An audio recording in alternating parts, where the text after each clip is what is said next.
कश्मीरियों के लिए कैसे कुछ काम किया जाता है, इसको अरविंद केजरीवाल जी से सीखिए। सारे के सारे कश्मीरी टीचर्स तो दिल्ली के सरकारी स्कूलों में 25 साल से धक्के खा रहे थे परमानेंट होने के लिए। तुरंत 233 संख्या थी उनकी। केजरीवाल जी की सरकार ने निर्णय लिया, अरविंद केजरीवाल जी ने, कि ये हमारे भाई बहन हैं। 1989 में 90 में इनके साथ जो हुआ वो इस देश की जिम्मेदारी है कि उस जख्म को मिलके भरा जाए। इसलिए निर्णय लिया कि उसको बिना सर्टिफिकेट के, बिना कुछ पूछे गए, सबको परमानेंट किया गया। अरविंद केजरीवाल जी ने कहा कि 233 टीचरों को पक्का करने का काम उन्होंने और उनकी सरकार ने किया था।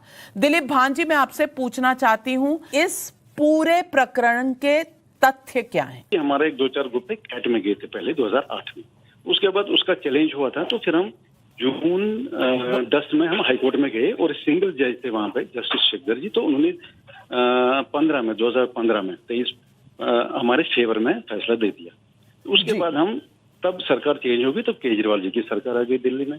फिर हम इससे मिलने गए, इनको रिक्वेस्ट किया हमने, सर अब सिंगल इसका जजमेंट आ गई तो हम ये जो विस्थापित परिवार है इनकी आप, तो इनने काफी सहमति, हाँ जी ये करेंगे। तो हम इस इंतजार में थे कि अब ये करेंगे, लेकिन नहीं हुआ।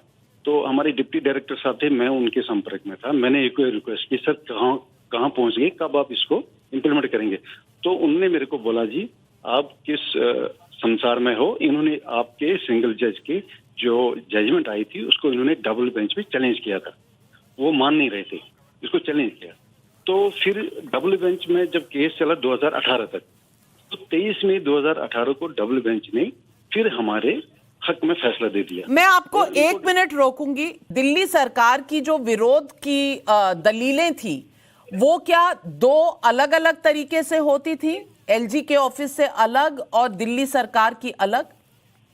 नहीं, क्योंकि एलजी ऑफिस का रिलेटेड था नहीं, ये तो दिल्ली सरकार के अंदर ही था, तो एलजी ऑफिस को हमने अप्रोच किया नहीं, हम दिल्ली सरकार को ही अप्रोच कर रहे थे। मैं आपको एक और बात बताता हूँ कि जब 18 मई 2018 में, जब 23 मई 2018 को जब डबल बेंच की जजमेंट आ गई, उसके बाद दिल्ली सरकार ने क्या किया, इन्होंने एक प्रेस कॉन्फ्रेंस बुलाई, टीवी पे आ गए, डिबेट में आ गए कि हाईकोर्ट के आदेश पे हमने कश्मीरी टीचर्स को रेगुलराइज कर दिया। ये बिल्कुल उस टाइम वीडियो भी आ गई, टीवी पे आ गए और प्रिंट मीडिया पे, इलेक्ट्रॉनिक दोनों मीडिया पे आ गए।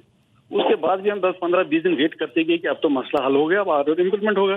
तो डिप्टी डायरेक्टर हमारे संपर्क थे, मैं वहां गया, मैंने उनको फोन किया, मैंने बोला सर अब कब निकल रहे हो आप? तो वो कह रहे यार किस दुनिया में हो आप, अब तो ये सुप्रीम कोर्ट चले गए। मतलब आश्वासन सब कुछ ओपन होने के बाद, उसके बाद दोबारा ये सुप्रीम कोर्ट इसको चैलेंज किया उन्होंने, ताकि ये होना नहीं चाहते कुछ इस चीज को। भांजी, आप आम आदमी पार्टी सरकार से कभी मिले या सिर्फ डेप्यूटी डायरेक्टर? आप किसी भी नेता से मिले? मैं बताऊंगा आपको। जब सिंगल जजमेंट आ गई तो हम केजरीवाल जी से मिले थे, हम 3 टीचर्स गए थे, उन्होंने हमें आश्वासन दिया, हमने कर लिया, तो नहीं हुआ। और जब डबल बेंच का जजमेंट आ गया, हम एजुकेशन मंत्री जी मिस्टर सिसोदिया साहब से मिले और सिसोदिया साहब पूरा टीम लेके गए थे हम। तो सिसोदिया साहब ने बोला, अरे यार मैं तो कश्मीरी पंडितों का बड़ा दीवाना हूँ, मेरा पूरा जर्नलिज्म जो है वो कश्मीर में मैंने बिताया है, तो हम आपको रेगुलराइज अप कर रहे हैं क्योंकि हाईकोर्ट के आदेश है।